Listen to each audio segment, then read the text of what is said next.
All right, everybody, welcome back once again to Bloomington Buddies, where two buddies talk about all things sports. As usual, I'm your host here, Eddie Finn, joined by Quincy Bell and our famous producer, Jackson. Had a great show last week with our friend Robert. Once again, thanks to him for coming on the show. This is actually probably going to be our last show before spring break because I know we're leaving on Friday next week. We could, if we wanted we may record one in the car, but like that's just going to be a pain. If we wanted to like leave late and film, we could. If we could something before you leave for spring break. It depends on what. Yeah, we do like will. A Thursday one. We'll figure it out. Yeah, we'll figure it out. But if not, then take it with a. We'll be back after spring break, obviously. But so we got quite a bit to talk about. First off, we're gonna go ahead and talk about men's and women's basketball for IU. Then we're gonna move in a little NBA, and of course, if you guys watched my video on my channel last night, I did a lot of NFL free agency. We're gonna talk a little bit about that.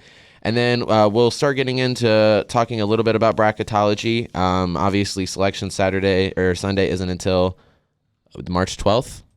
Yes, that's the day. That's the weekend we go home. That's the day of the Big Ten tournament. I know that. So women obviously are in the Big Ten tournament already. Men are going in next weekend. There is a lot of good stuff to talk about. So first off, let's go ahead. Let's go ahead and hop in with the game that just happened. Bracketology will be at the end. Yeah. I'm going to be working on it throughout this whole thing. So we'll just go through seeds, and then once selection happens, then we'll start going through bracket predictions. But so first off, let's go ahead and let's talk about the women's game first because it happened literally like an hour ago.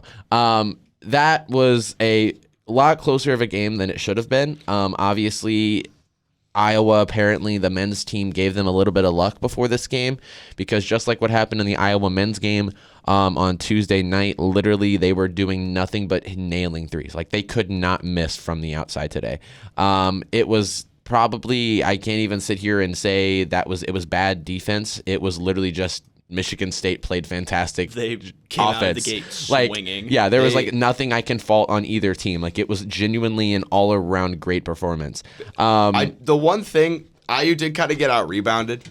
They didn't get a lot of boards in that time period, but it's all right. Chloe got 5, Yarden got 5. I'm talking about in like when Michigan State was up like 10 at the end of the first quarter. Yeah, I mean, they didn't have as many rebounds, but I mean, they definitely came back out and they scored quite a bit with points. Mackenzie had 27 in the end. Sarah Scalia always has like, you give her like one game a week, she's going to come out and just go crazy. She had 20 points, 5 rebounds and assists. She's my favorite player. She's a great little player off the bench. I love her. Yeah, she is a really good player off the bench. Grace definitely had a slow day. She went 4 for 10 from the field. It's funny you say she had a slow day and you're like, oh, she went 4 for 10 from the field, but she still had 6 rebounds, 4 assists, and 8 points. So she almost had a triple double. That was just the actual like scoring aspect of her game today was off, but like other than that, she was still really good. And that's why she's so good. She was finding wide open players beyond the arc and all that to help get some extra points and all that. But she started to light up at the end. Exactly. She really started to light up at the end. And that's why she's so good, and that's why I'm so glad that she will be successful in the WNBA because there are not a lot of point guards either in the NBA or in the WNBA that can be that triple threat where she can handle the ball very well, she can shoot, and she can also, whenever she has to, find the open target. Chloe Moore McNeil is ridiculous. Can we just talk about that for a minute? 19 points, 11 assists, 5 rebounds, 3 for 3 from the 3-point line, and she was 3 for 4 on field goals. She is ridiculous. This entire team always has like 1 or 2 standout players every game, and then like a bunch of people that are supporting fantastic. Because the fact that you can have 1, 2, 3, 4 double-digit scorers and 2 of them over 20 points is pretty impressive. And I mean, that's the thing that's so impressive about the women's team this year is that the bench is so good. And they don't even have to play the bench half the time, which is funny. Exactly. And when they do, and they it's just ridiculous. Come out swinging, and they're so good. We have such a good bench. And I was super happy for Alyssa. She obviously she's one of our 2 seniors graduating this year. She came off the bench, got a rebound, 2 points. So that was really good for her. But yeah, I mean, a lot of that, we don't even really tap into our bench that much. I mean, Sarah is really the only bench player we really tap into. She had 26 minutes.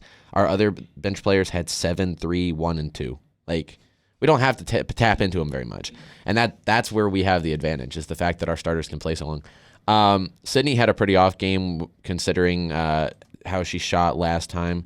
But again, she started to light up at the end. That's what I'm saying. And she still had a down the stretch. She still made shots when she needed to. Yeah, I mean, she made a couple of shots. I mean, she only had two made baskets, and they were both threes.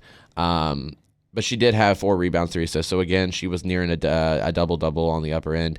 But overall, I mean, this team.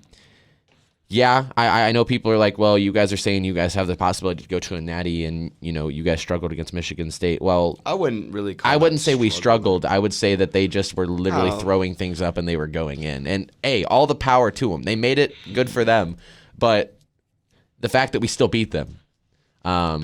And I think that, we had a tough ending to the season. And I think that if I'm going to be realistic, that's definitely still on our mind. Outright. I was going to say, yeah. It wasn't like it was a heartbreaking thing or anything. We still ended the season with 2 Correct. losses. I mean, it was still kind of because, literally Iowa was playing for everything. They wanted to be the 2nd seed. Oh, yeah. And, the fact that we came back, we were down by almost 15 at one point, and we came back, we were in the lead. And the fact that, goddamn, Caitlin Clark had to go up and hit the buzzer beater. I don't even hate her because she's a great player. I can't deny it, but I hate her now just because she did that. I mean, so lucky. So tomorrow IU will take on the winner of Ohio State and Michigan. And I'm watching that game. Currently, Ohio State is winning 47-39 at halftime. Yeah, Ohio State will probably win that. Ohio State has had a rough end of the season. I would rather play Michigan. I wouldn't. I've seen them both play, and I think Ohio State was easier for us to beat. You think Michigan's better? We beat Ohio State at home at their own place by almost 20 points. We beat Michigan. We beat Michigan pretty bad at Assembly Hall, and we beat them pretty bad at their place. But I think that Michigan has a more well-rounded team. We beat them 92-83 at Assembly and beat them 68-52. So, I mean, they're probably going to win no matter who they play. But I think I'd rather play Michigan. I would rather just play because, I mean, the fact that we went to Columbus and we just literally beat them by almost 20-plus points was ridiculous. I mean, I don't remember what the score was. Yeah, 83-59 is what we beat them in Columbus. So I think we've got the easier game there. They've struggled all season. Do we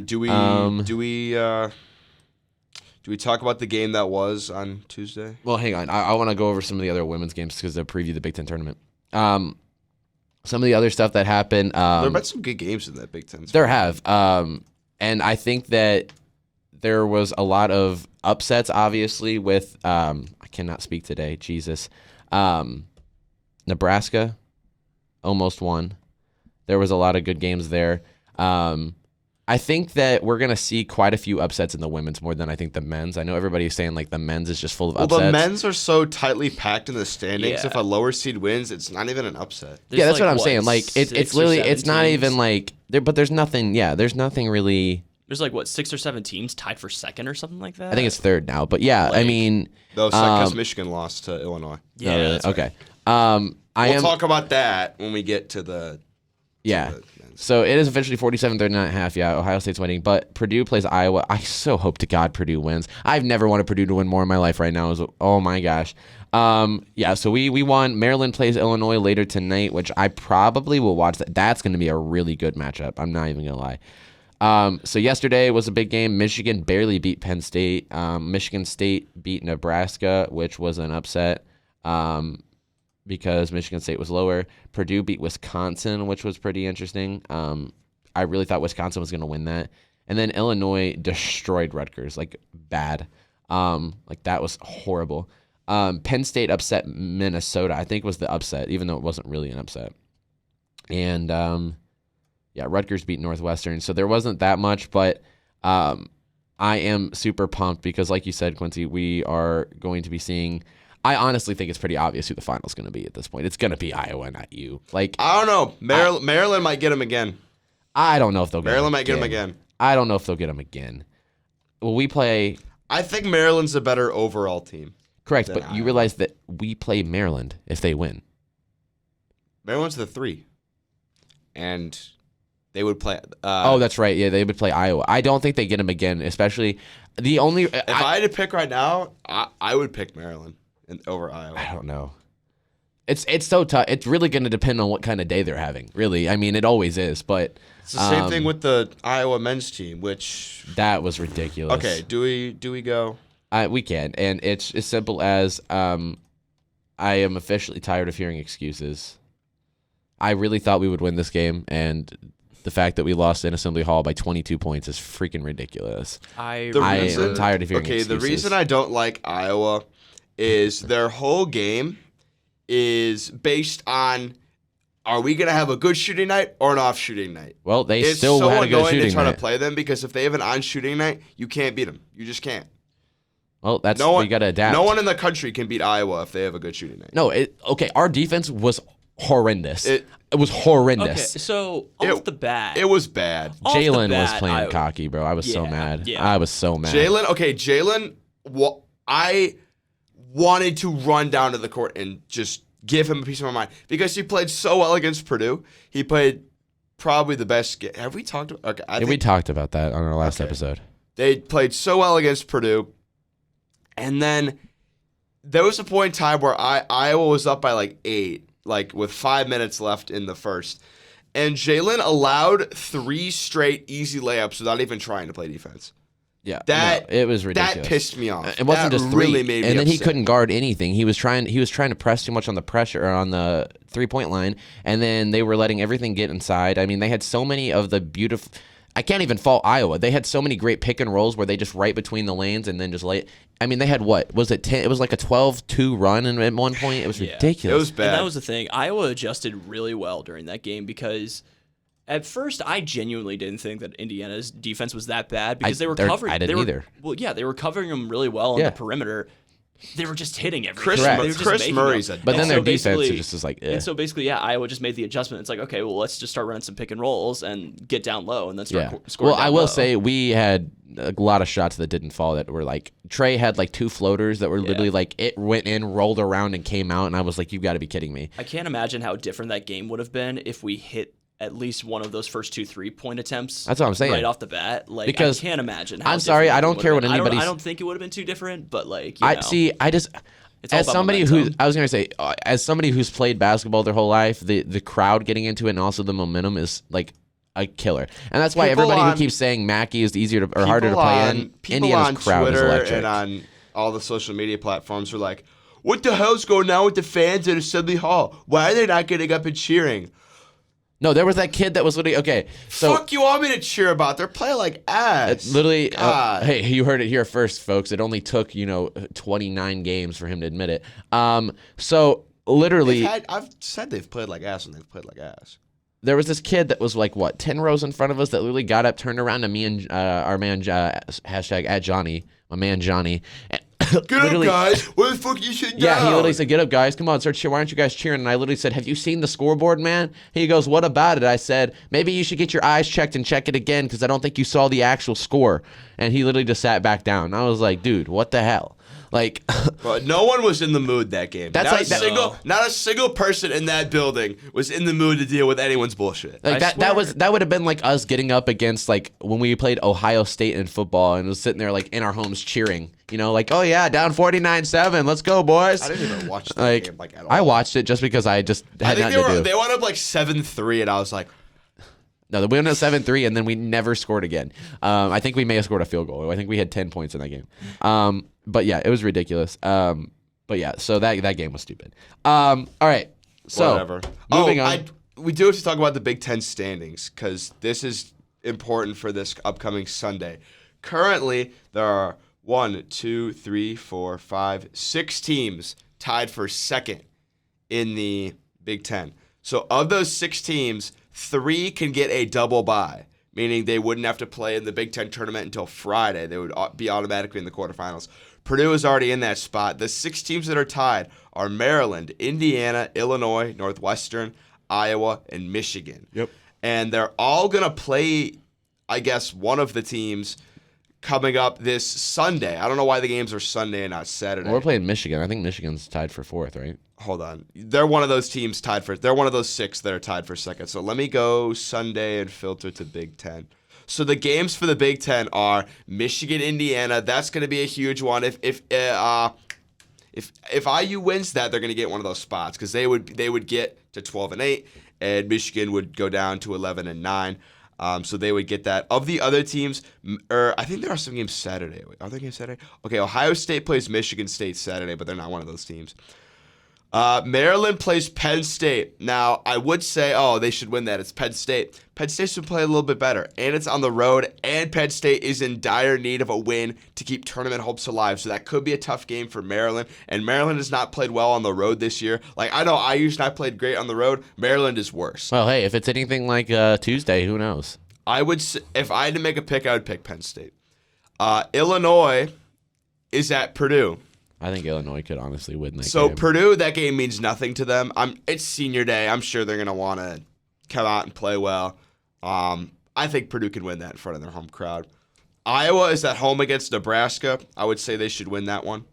And then the last one of those circle of teams is Northwestern at Rutgers. Actually, no. Northwestern. So Rutgers would have been one of those teams in contention, but they lost on a buzzer beater to Minnesota. Which is so funny. To Minnesota. I mean, that was oof. Rutgers has been playing some bad basketball lately. I've been really high on Rutgers this whole year. I don't like them because they're dirty. They're a dirty team if you watch them play. But I'm like, they're a good team. They can rattle some people, but they have lost. They've lost 5 of their last 7. They were ranked, and then they lost to IU. They lost to Illinois, and then they lost at home to Nebraska. They won by 1 at Wisconsin. Then they lost at home, got throttled against Michigan. Then they won by 1 at Penn State. They had to come back from down 25 to win that game. And then they lost on the buzzer beater to Minnesota. If I had to make a pick right now, the way Rutgers playing, I would take Northwestern. So that would make the top 4. That would make it Purdue, IU, and then Iowa, because I have Iowa beating Nebraska, and then I said IU. Yeah, IU, Purdue, Northwestern, Iowa. Because I think Maryland will lose to Penn State. I think Illinois will lose to Purdue. I don't know how many of y'all watched that Michigan. I don't know how many of y'all watched that Michigan-Illinois game yesterday. That was bogus. That game was crazy. That was a crazy game. That was weird, man. That game was back and forth, double overtime. And if Michigan would have won, they would have secured a top 4 spot. But since they lost, Illinois is now tied with them. Yeah. So we'll see what happens. But IU just got to beat Michigan. And at home, I think they do it. I forgot to bring this up earlier, but we have seen one of the biggest ejections in women basketball history. Anybody see that? Funny. It was against UNC and Kentucky, or Florida, not Kentucky. Sorry, Florida and UNC. No, it was Florida. It was Florida, Kentucky, because it was in the SEC tournament.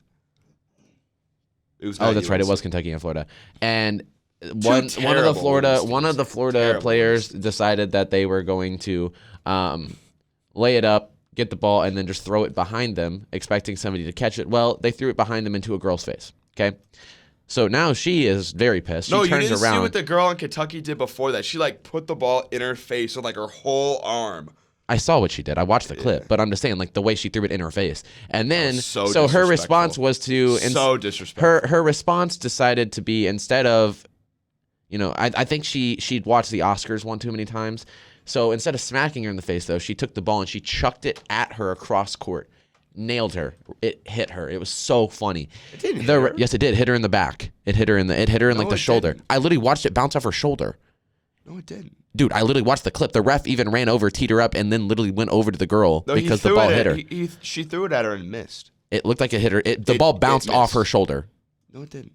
I literally watched the clip. No, it didn't. No, you didn't. I've seen it multiple times. There's a very simple anyway, solution. I know. That's what I said. I literally saw it bounce, and then it went away, and I was like, where'd the ball go? And it looked like it hit her in the shoulder. Anyway, ref teed her up, and after she saw the tee, she decided to pull an Isaiah Stewart and run full force at the person, just bulldozing, right?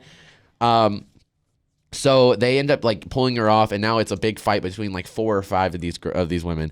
It's so funny because they're all so mad, and it wasn't even anybody had been hurt. It was just as simple as somebody goes. Okay, it was just so funny. Are you talking about this throw, when she throws it here? Yeah, because she's trying to hit her and she misses. No, she was trying to hit the girl running away. There was another girl that hit her. I thought. Because this is the chick that put it in her face. Oh, that's right, yeah. And then she threw it at her. But it hit another. I saw it bounce off. It must have hit somebody else. But, it must have hit a different player. But I saw the ball hit something and bounce off. I will say, whenever someone tries to throw a ball at someone, other than if you're pitching in baseball, if someone tries to throw a helmet or a bat or a ball at someone, it is never connected, ever. That's not true. ever. You've never thrown a pass like this and made it? I've done it in basketball. You throw. I'm talking about like when you're mad at someone and you like try to throw. No, it happens. It's just you got to be accurate. No one has ever connected. The greatest like attempt at that I've ever seen is Bryce Harper trying to throw. That's what I'm trying to talk about. And it just fucking slips right out of his hand. He hits like the first base. It like goes sideways when it exits his hand. But anyway, that was hilarious. And then they end up ejecting 4 players from each side. And I really thought she was going to pull a full Isaiah Stewart because she starts walking away and she pushes all the people off. And I'm just waiting for her to go and just turn around and start running back at him. But didn't. But yeah, so that was super funny. Speaking of baseball, really quickly, what do we think of the pitch clock? I like it. It makes sense because, again, this is just another way for baseball to be drawn out into 4 hours of boring. Okay. I don't like the pitch clock.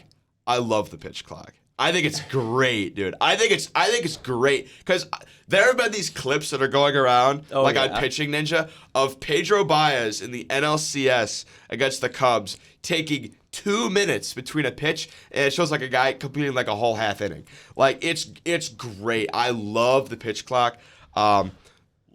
Oh, go ahead. Sorry. Like they're like, oh well, the game ended because the dude didn't get into the box fast enough. Players are gonna adjust. That's what spring training is for. Yeah.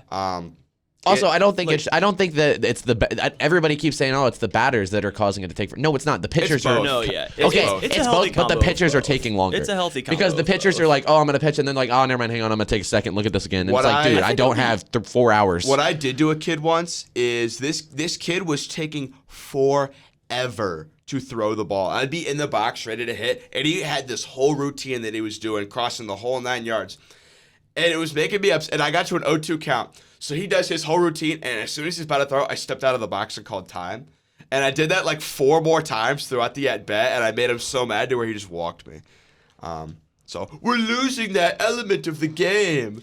But is that really an element that we need? If anything, I feel like it's going to make the game a lot better because it'll help get the pitchers in a rhythm and in a consistent rhythm. It'll actually move the game along. Consistent rhythm and things like that. I looked and I think it said the average was over 3 hours last year, and the average right now in spring training is like 2.5 hours. Think about that. So it literally shaves a whole half hour. You're talking an average baseball game is longer than the freaking Super Bowl. That's ridiculous. I'm sorry. Like average MLB playoff. The MLB playoffs is where it really gets bad. It was like 4 hours this year. One of the games literally lasted like 4 to 4. Okay, regular season games for baseball are between 3 and 3.5. Playoff games are between 4 and 4.5. Yeah, anyway. All right, so moving on from college basketball, let's go ahead and move into NBA. I am freaking literally pumped as hell right now. So we are now, when I say we, I mean the Warriors. The Warriors are now officially back in the running. They are now the 5th seed in the West. We are back in the 5th seed. It's fantastic. We went from the 10th. Yeah, honestly. We went from the 10th seed to the 5th seed in 3 games. We have now won 4 straight. We just knocked off the Clippers, which was amazing. We are ahead of the Mavericks, the Clippers, and the Timberwolves right now.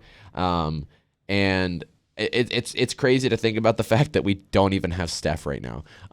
Like literally, and I'm so tired of people like now you see what I said that Jordan Poole should have been an all-star.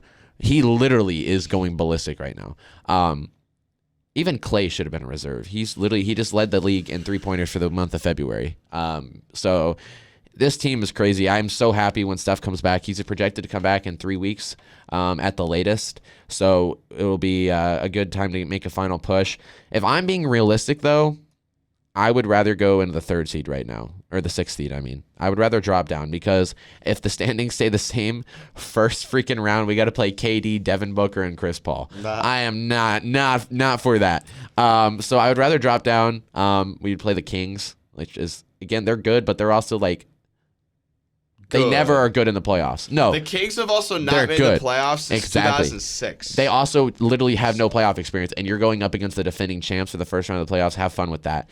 It's amazing that they're the defending champs, though, honestly. Like, not really. They're so good. They're really good, obviously, but like just the trajectory of this whole season, you wouldn't think that they were the correct. The fact that they were at one point in time 12th in the division, and it was bad, or in the conference. But I think the Lakers are officially out of the playoffs right now too, right? Oh, they are. They're 11th. I looked. So technically, they're almost back into the play-in tournament. They're really close. They literally just need to go up 1 spot. but the Pelicans are above them right now. But I don't think the Lakers will make it. The fact that LeBron is now out for 3 to 4 weeks and it's not looking good. The fact that I feel bad and I don't really because I hate the Lakers. I hate LeBron, but. Literally, I used to hate LeBron. He's grown on me a little bit. No, actually, if anything, he's made me hate him worse for going to LA. I can't stand him for that. So the fact that they just move close to his family. How dare he? No, he had to prove that he had to go to LA to try to outshine Kobe. I'm not stupid. Even Shaq said that. He's not better than Kobe, so I don't care what anybody says. Anyway, that's not the point we're getting into. The point is that the Lakers traded all kinds of stuff to get superstars to make a push here late in the season. They got Mo Bamba, they got D'Lo back. They got a lot of good players, and traded away Patrick Beverley to get some picks and a lot of other stuff. And they got Mo Bamba from Patrick, but literally they are now probably not even making the playoffs. The Lakers? Yeah, they're 11th in the conference. They're sitting at 30 and 33. LeBron is out for 3 weeks, which means that's probably going to be about equivalent to 9 to 10 games. They're probably going to maybe win half of those, so we're going to be sitting here at 35 and 38, and most likely they will. If they make the play-in tournament, they will lose to the first team. But right now, Nuggets are number 1, Grizzlies at 2, Kings at 3, Suns at 4, and 5 is the Warriors. Mavericks 6, Clippers are 7, Timberwolves are 8, Jazz 9. Pelicans are 10. So that's your top 10 who would be considered part of your play-in and everything. The Thunder fell off. The Thunder have lost 5 straight. They actually looked so good. They were sitting at 28 and 29. They were in the play-in tournament. They looked good. SGA is one of my all-time favorite players. I'm not even going to lie. He hasn't even been in the league that long, but he's ridiculous. In the Eastern Conference, the defending finals runner-ups have literally been leading the division or the conference all year until now. The Bucks are on a 16-game win streak. They are on fire. They literally the last time they lost, they were 38 and 17, or they were 39 and 16. They lost 39-17, and then they have not lost since. They're 45 and 17 right now. They are half a game ahead of the Celtics, who are 45 and 18. But then the next closest is 5 games behind with the 76ers. They're sitting at 40 and 22. Cavs sitting at 4. Knicks at 5. And I'm tired of everybody saying, "Oh, the Knicks are back. They've won, 7 of their last 8." No, they're not. They literally haven't played. The Knicks will never be back. Okay, first off, the Knicks have literally played. Let's see. Let's look at the teams they played. The Nets without KD, without anybody. Knicks. I mean, they have some good players. I like Spencer Dinwiddie, and I like. They traded away. Why can't I think of his name? Gosh, he just came from the Suns. Malik. I'm going to blank on his name. They did beat the Celtics. I'll give them that. That was a close game, but also they were riding the home crowd. And then they beat the Pelicans, which isn't a big feat. They beat the Wizards, which isn't a big feat. They beat the Hawks, who are having all kinds of issues with their franchise right now with Trae Young, with their internal stuff. I saw. They beat nobody. They literally have lost. They barely beat the Magic, bro. The Nate McMillan memes are some of the best memes I've seen out there. Like, it's what's ridiculous. It called? Like the Titanic. If Nate McMillan was the iceberg. Yeah, it was funny. It was like my favorite one was, because it's all Atlanta fans making them. My favorite one was Super Bowl 51 if Nate McMillan was the coach of the Falcons, and it's just the same result. But yeah, the Nets are sitting at 6 right now. They're on a lose 4. The Heat are at 7, and also they're having lots of trouble with their cap. I can already tell. The Heat are? Yeah, they've been trading. Before the trade deadline, they traded I think 2 or 3 trades for cash accommodations. So it was crazy. Dude, the Hawks are at 8. Somehow I don't know how they're on a lose 1. The Wizards are somehow at 9. The Raptors are at 10, and then the little sucky Chicago Bulls, who traded everything to try to make a good team, are at 11. They'll make it. No, they won't. Who are they beating in the play-in tournament? Who are they beating for the play-in tournament? Let me look at the standings. Right now, the Raptors are at 10. The Wizards are at 11. We need Lonzo Ball to come back, but they said he's out for the year. So. Oh, by the way, speaking of Ball, LaMelo Ball has now fractured his ankle because this man can't. He's literally the Tua of NBA. He gets injured every other game because they decide that. By the way, can we talk about this? I want to talk about this because what was the thought process here? Your star player literally just got healthy enough to play. You guys have won 20 games. You're not making the play. It's literally impossible. Literally, the 13 through 15 seed, I'm pretty sure, has already been ruled out of the playoffs. Okay? You're not making the playoffs. So what is your thought process here? That's like the Bucks going 3-12 because Tom Brady's hurt, and then going, you know what, Tom? Let's have you play the last game. Let's see if we can injure you. What's it called? Well, I like to joke around about load management a lot. On our intramural team, the guy who was our best player, the guy our ringer that was supposed to carry us, had K201 during like at the same time as all of our games, and I was like, "It's okay, guys, load management." He never came to any games because he had class. Also, Connor, I kept joking about load management. I think Connor would have been. I'm not even. Connor was our best player. Connor's a baller, dude. He literally jumps like when I say this man literally just stands still, jumps. He can get his head above the rim, just jumping. Okay, so in our last intramural game, we almost won. Actually, we only lost by 9. I thought we played. We lost by 11. No, we lost by 9 because Jimmy hit the 3 at the end. It was like 44-35. No, because Jimmy said he wanted to be within single digits, but it wasn't. Oh, anyway, we played all right. Connor, this kid on our team, gets a steal, and I'm up ahead, ready to like go for the pass, and he looks at me as he's about to pass, but I go, "Take it yourself." Yeah, because Quincy can't hit layups. But no, and then we thought he was dunking. He literally goes up and he has hands above the rim, and then he just drops it in. And one of our friends asked him, was like, "Dude, why didn't you just dunk?" And he goes, "I work here. I don't want to get in trouble." I was like, "Nah, it was worth it." It's against the rules. Huh? Oh, that would have been so great, though. If he would have just been like, "You know what? Screw it. Just 360, just tomahawk that." Oh, I would have laughed. But anyway. My question is, what the hell happened to the Pacers, man? That's what we're getting ready to talk. I literally wanted to talk about that. Okay, you have a good team. You have Miles Turner, Tyrese Halliburton, Buddy Hield. You have such a great team, and then you're falling off here. After All-Star break, it got really bad. Yeah, 3-7 in the last 10 games. It's like Tyrese and Buddy Hield were like, "Hey, we made the All-Star. Let's just take a chill pill for the year." It's. I feel like the entire year it's just been like a slow correct. decline. Like they started out pretty good. They were at one point. I think they were second in the conference. Yeah, like second or third or something like that. And in then the Eastern Conference, and then it's just slowly gone downhill for them. They're what now? 12th. They're 28. Now? Yeah, they're 28-36 at 12th, and I mean it's ridiculous. It's. I don't understand what happened. So last night, obviously, Warriors ride an amazing second half. They were down by 8 at the half against the Clippers, and they ended up winning 115-91. And Klay Thompson, dude, oh my God. For Charles Barkley, who, if I remember correctly, and I remember correctly, because what would you consider All-Star stats? Just out of curiosity. All-Star stats? Yeah, like what would you say would be like an All-Star performance in a game? Like what would you like your average be? I don't know, like 30 points. Okay. Jordan Poole, 34 points, 4 rebounds, 3 assists. I'm tired of it. Kawhi Leonard had 21 points and 7 rebounds. Jordan Poole has been like going off the last averaging? What's he averaging? Let's see right here. I'm just tired because he's literally averaging 21 points per game, 2.8 rebounds, and 4.6 assists as a point guard. 2 rebounds. Who has been coming off the bench most of the season until the last month and a half.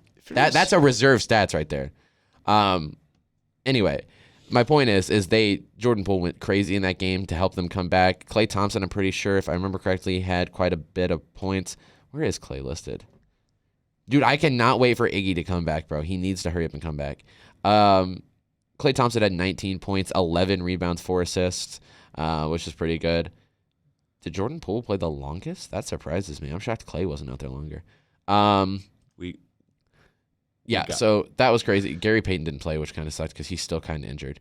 Other game that happened really quick, Spurs beat the Pacers, Mavericks knock off the 76ers, and then the Wizards beat the Raptors, which was part of the reason the standing is how it is now. Tonight, is there any big games? Oh, dude, if only we were in Chicago. We could go see KD. Suns are at Bulls. Pelicans are at Warriors. The reason I don't like the NBA is just all the players move around so much to where it's hard to get like attached to a team or whatever when it's a completely new team like every year. Like I don't know. I'm just not a big fan of the NBA. Like literally every MLB team, like literally, I don't think that it's not that bad. Though. I don't think I've had a single Yankees team that I've been like, yeah, is it like the this max is the same you can team. Sign an NBA player for like 4 years. It's more than that. You can sign him for like 5 or so. But there's like a max salary thing. I get your point, but I don't think the Yankees were a good example there because I feel like we've had the same I'm just saying, team for they've had like Rizzo now. came in and out. They traded away Sanchez. They traded away. Yeah, but those are all Scantling. those aren't the stars though. But they were. That's not the equivalent of like KD going from like the Thunder to the Warriors to the Nets. But they were. This was Suns. before Aaron Judd had this season. Scantling. Those aren't like star players. Okay, Rizzo was a star on the Cubs. He's not a star. Rizzo was a star in the Cubs, and then can't even speak right now. I'm trying to think of the dude that. Eddie, I'm itching to talk about college basketball, man. I know I'm you itching. are. And what time is it? 4:38. Okay. Well, we're gonna move on to NFL really quick because we got to do free agency. We're not spending an hour. I know. Go. We got like we'll get to like 30 minutes. All right. NFL free agency is ridiculous right now. I'm actually gonna pull up my document really quick because that has like the best information. So yesterday I literally spent probably about I'd say about 3 to 3.5 hours going team by team, looking at rosters, looking at needs, cap space, and then going through the free agency list and pairing them up. Have you seen the document yet? I don't think you've seen the document no, yet. I haven't seen the document. Here, yeah, let's get the viewers. Yeah, there. let's get I'll go to the wide cam. Let's get the view here of literally me going through every single NFL team, cap space, team need, and every free agent on the list. That's it took me a little there. bit. Yeah. All for an hour-long video. Anyway, so yeah, I went through this. I kind of looked at every team need and just give a brief recap of the bigger teams that I think are going to sign. First off, Chicago Bears, $98.84 million in cap. They have over $30 million more than the second highest team. That's Walter White numbers right there.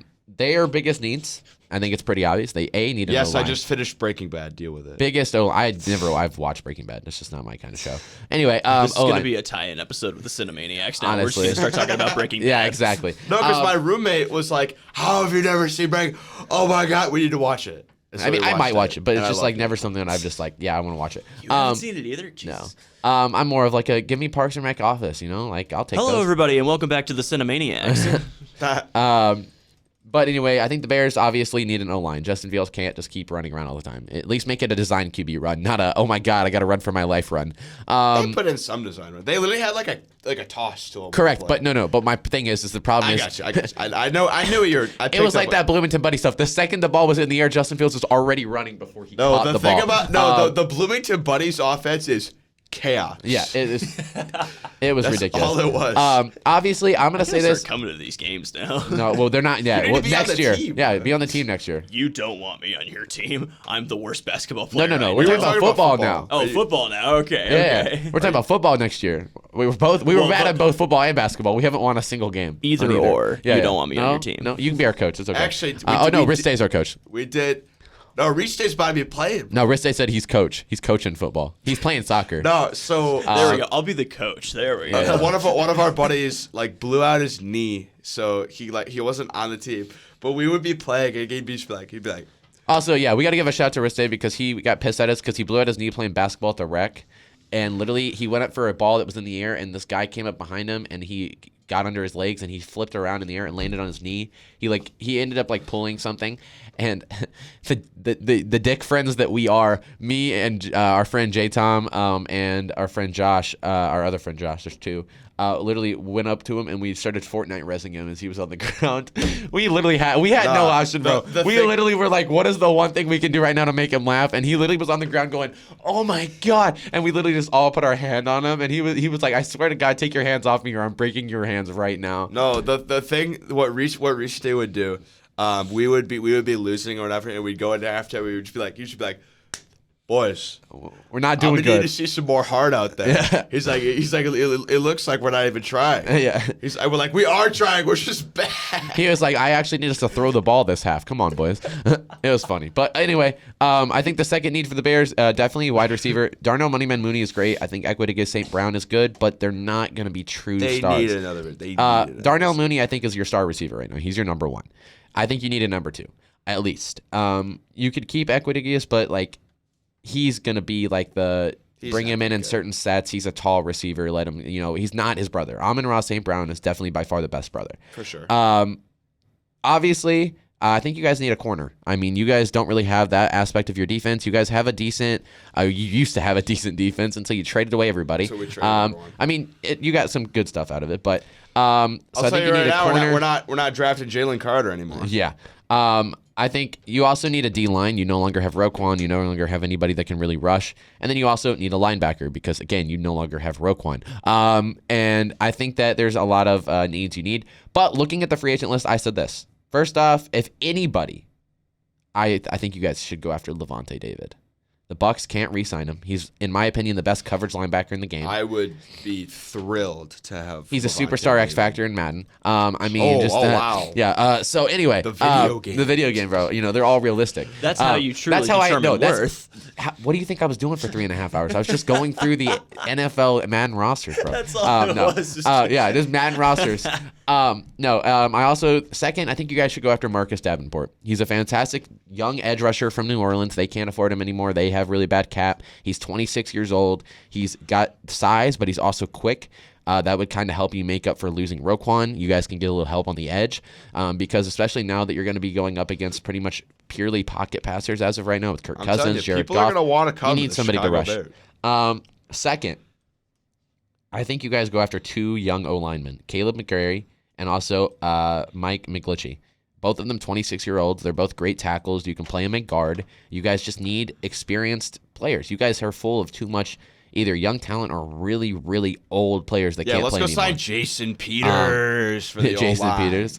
I honestly thought that you guys maybe should have considered tackling Taylor Lewan, but I don't think that he's going to want to play in Chicago. So I literally... I like Taylor Lewan. Taylor Lewan is a great player. He's a great veteran player. He would help your young guys. But I have to like him. Huh? Doesn't mean I have to like him. Correct. I'm just saying, like, he would be good for your team. And then lastly, for receiver, honestly, you guys have a tall receiver, and Darnell Mooney is kind of a mix. He's got that speed, but he's also a little tall. Darnell Mooney is not tall. Darnell Mooney is like 6 foot flat. Which, for considering your team, that's pretty tall. And I'm pretty sure Darnell Mooney is 6'1". Is he? He's 5'11". Is he really? But Equidicus, I think, is what, 6'2"? You are taller than... I think he's 6'2". But anyway, I think you guys go after Mecole Hardman. He's fast. You need a burner. You guys can do jet sweeps with. Dude, imagine having jet sweeps. I would love me some Mecole Hardman. Dude, he's a goat. I love him.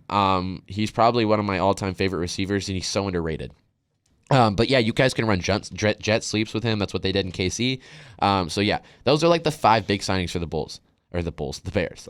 You guys need to stop naming things with B's. Bulls. Literally, think about it. The Blackhawks, the Bulls, the Bears. Like, come on. Blackhawks just got rid of Patrick Kane, and I'm loving. Let's go. I'm loving. You're like the only Blackhawk that is. He went to New York. Right? I know he did. He went to the Rangers. No, because I hate the Blackhawks. I cannot stand them. Why do you? What? Oh yeah, you're a Maple Leaf. No, I can't stand the Blackhawks. They're so annoying, and their organization is so corrupt, and they don't take accountability for anything. I cannot stand them. I hate the Blackhawks. I was so happy when they traded Patrick Kane because everyone was like, "Oh, my favorite player's gone." I hate the Blackhawks. Dude, I'm so happy that we are having one of the best players of all time come to my team and help us win. And he's not one of the best players in the league like now, but he's still a good player. He is still one of the best players, and he's also, in my opinion, one of the greatest players to ever play. He's really good. I'd say so. But anyway, on to the next team. Falcons, I really like. I think that they have a lot of needs with, I think, I put quarterback, but I honestly think they could ride Desmond Ridder out. They could ride Desmond Ridder. He's a decent QB. He did good in college. The Falcons? Yeah. I think he could play for him for a year or so. If they wanted to move on, maybe draft a QB very low. But I think, honestly, he's a good pickup. Stenson. I mean, why not? He's already there. He's probably in the county jail up the street. Anyway. Stetson Bennett. It's not, it will not. No, I said pick him up. Do you guys think he's gonna get drafted? No, he's not gonna get drafted. He may still be like a free agent pickup, but like he's not good enough. He says this. He's one of the only quarterbacks to ever win back-to-back national championships. I can throw he is a 25-year-old grown-ass man. True. Okay, but that's why I said a free agent. He's 25. It's not like he's freaking 34. Eddie, Stetson Bennett's doppelganger, Sam Bonder, can throw checkdowns to 5-star athletes. No, we already watched that. By the way, our flag football QB is from Atlanta, is a giant Georgia fan, and looks exactly like Stetson Bennett. Yeah, he does. It's kind of creepy. But also, if that's the case, then you could have said the same thing about Mac Jones. All he did was throw a slant to Devontae Smith and let him run it up, but he still was drafted in the first, he was drafted. Mac Jones had talent, though. No, he really doesn't. What has he done in New England? The first season he was good. Playoffs. He made the playoffs, but that was just luck because they haven't done it since. I'll always hate Like, I hate Stetson Bennett so much. I hate Stetson Bennett. Well, I think it's so funny because he literally went from after the championship going to Canes, like being a human, and then all of a sudden, next thing you know, Georgia QB, Stetson Bennett arrested from drunk exposure. And I'm like, yo, what? I think I said this on a previous podcast, but like after their national championship the first time, when they had him on Good Morning America, it was just like, yeah, it was so funny. He was definitely not in the we played very offense, played well. Yeah.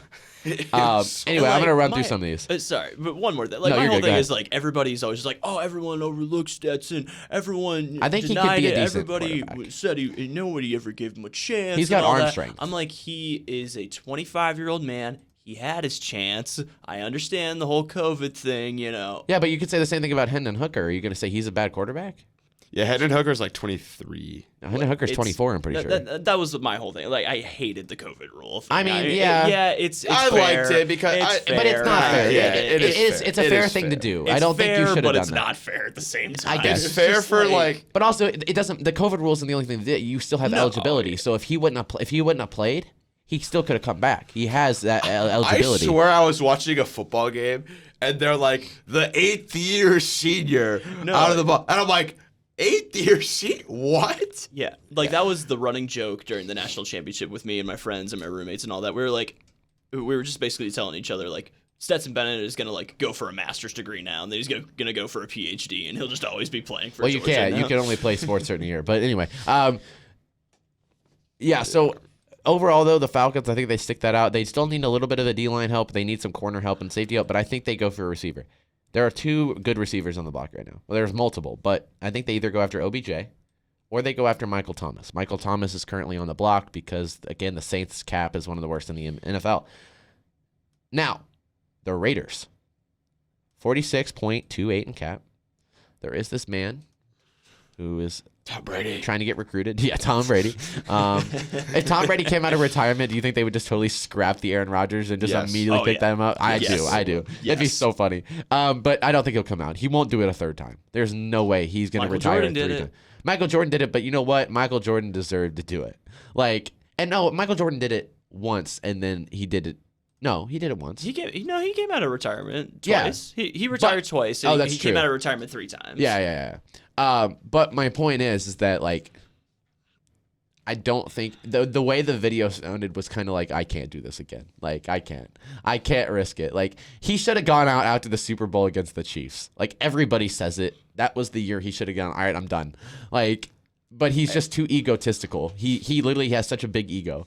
Needs it. I think it would be so funny if, like, the first time he came out of retirement, he lost his family. Then he came out of retirement to get his family back. Dude, imagine. Like some like it's weird like that tragic way. hero story. Exactly. Like Superman. No, but it's like Walter White. Yeah.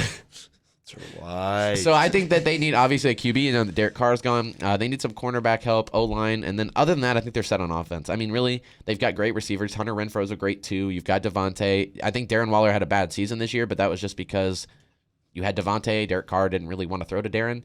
Darren Waller's still, in my opinion, a top 5 tight end in the league. I think Darren Waller's great. So you're good there. You just need some help there. I think they do trade for Aaron Rodgers. If Aaron Rodgers comes out and says, I am not retiring, I think that he goes to Las Vegas. Green Bay has already said, they've literally come out on a press conference and they said it nicely, but they pretty much said, yeah, we don't want him anymore, and we are willing to do whatever the hell it takes to get rid of him. So that will be interesting to see. My team, the Giants, will be one of the last teams we talk about. I'll look through just really quick and talk about big players, not whole teams. The Giants have 43.15. We need a cornerback. We've got decent. We've got Fabian Moreau. We've got Dory Jackson, but I think we need another one to help, especially now we've seen A.J. Brown, Devontae Smith. We're going to see Terry McLaurin. Probably they'll get another receiver. Scary Terry's scary enough, but we need a linebacker. Our very own Micah McFadden may be playing, but that's literally the only linebacker that even has a recognizable name on that team. Kayvon Thibodeau is an edge rusher. He's not really a linebacker, and so is Aziz Azalari. Neither of them are really linebackers. They play true edge rushers. So, if in my opinion, smart thing to do here, re-sign Daniel Jones unless he wants too much. Do you guys know how much Daniel Jones is asking for? 40, right? $40 Now it's upped $49 million a season. A season. Patrick Mahomes' contract gives him about 55. Daniel Jones wants almost 50 mil a season. We don't have the cap for that because we also still have to re-sign Saquon. And that is my main focus. I don't give a hell. I don't give a shit about Daniel Jones at this point. Saquon carried our team to a playoff. Don't get me wrong. Daniel Jones, best season of his career, easily. But I'm keeping Saquon. I don't care. In my opinion, Saquon's the best running back in the league right now. I know Nick Chubb had a good season, but Nick Chubb didn't carry his team to a playoff. It's just the facts. I think Saquon is ridiculous. Also, I wouldn't be shocked if we